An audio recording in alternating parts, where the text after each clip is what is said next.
faced before in history will come to pass in the future. Such things affect you mortals far more than we Adepti, with our immortal forms. He once walked with you over the barren plains until you arrived at last at the harbor. He joined you in building your dwellings and lighting the stoves.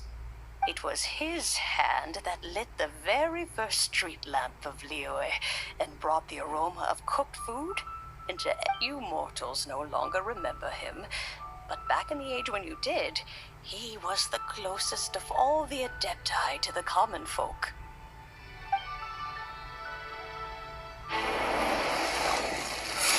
Marchosius, god of the stove, born from a spark when stone struck stone.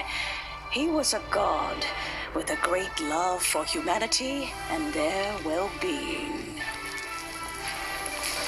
Millennia ago, the people sought to expand their city. They built a dwelling on the plains and called it the Gueli Assembly. The stove god cared greatly for the people, turning himself into minions who went into every home, fostering food and solidarity alike. Alas, their home was taken by a flood. The waters ravaged the Gueli Assembly and forced the people back south to Liyue Harbor. Though the distance was not far, the journey was plagued by a terrible storm. For a dozen days, the Adepti stayed by their side. During this time, the stove god cooked an ancient delicacy, flatbread with a meat sauce to stave off the cold and damp, fit for those on the move. Centuries later, disaster and plague arose once more. The stove god would appear no longer, for he placed all of his power into the land itself to quell the calamities. His power expended, and his wits greatly reduced. Thus his body decreased in size. By the time he parted ways with us, he wasn't even the height of a human.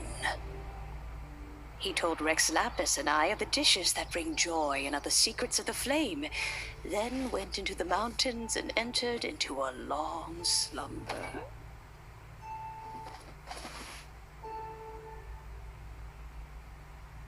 The stove god departed, and Guoba was born. When he awoke, he ate the Chiliman's cornbread buns placed on the offering table by a young lady in yellow. Though he did not remember the past, he was profoundly moved and decided to follow this young lady thereafter.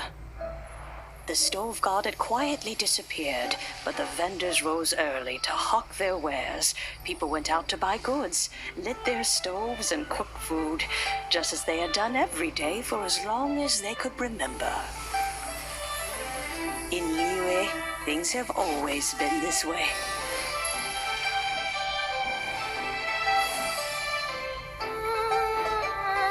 Nature provides, the mountains rejoice.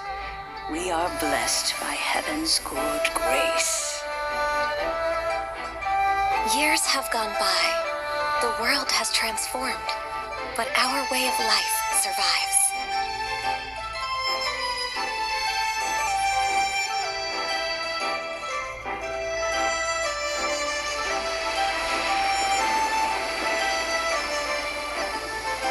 Fame and fortune is only a season. It is the moment that we should embrace.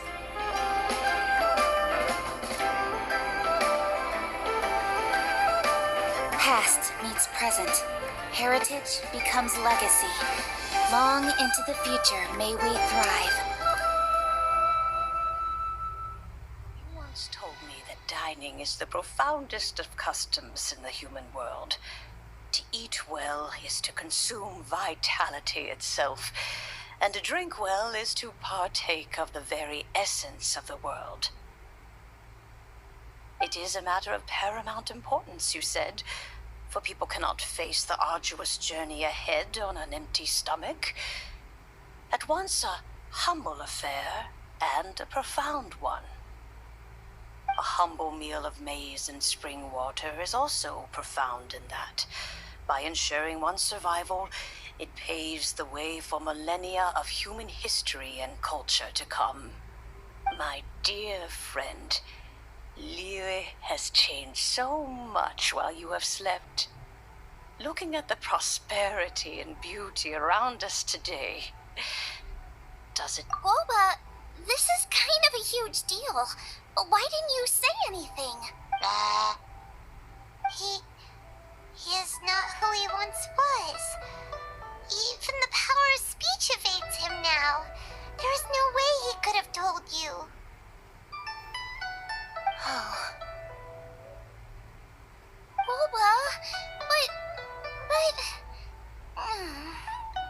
Xiangling. Do not be saddened, Xiangling. There are two sides to everything. Guoba may have lost many of his former faculties, but he is now as carefree as can be, without a single worry in the whole world. In this world we inhabit, who can truly be said to live a life free of all woes? Those with a mind and with the knowledge will certainly be troubled by all manner of things. But he has gone further than us in his journey. He had both wisdom and... So since you are his friend... I will! You can count... Xiangling, you have an adeptal affinity. The moment he awoke, he was met with the familiar flavor in the chili mince cornbread buns he ate. After all that time, he still recognized the dish he had invented, and he approved of you as the one who had cooked it. That's right. The taste of one's home cuisine always brings back memories of home.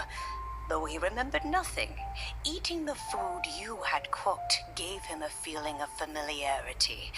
That is why he stuck by you. You may be the first person in history to give the stove god the experience of being a satisfied customer. That makes you quite a remarkable chef. If that's true, I couldn't be happier. Because putting a smile on customers' faces is what we chefs are called to do. Well then, it's getting late and I still have things to do. Time for me to say goodbye. Traveler, Paimon, Xiangling, thank you all very much. I look forward to spending more time together in the future.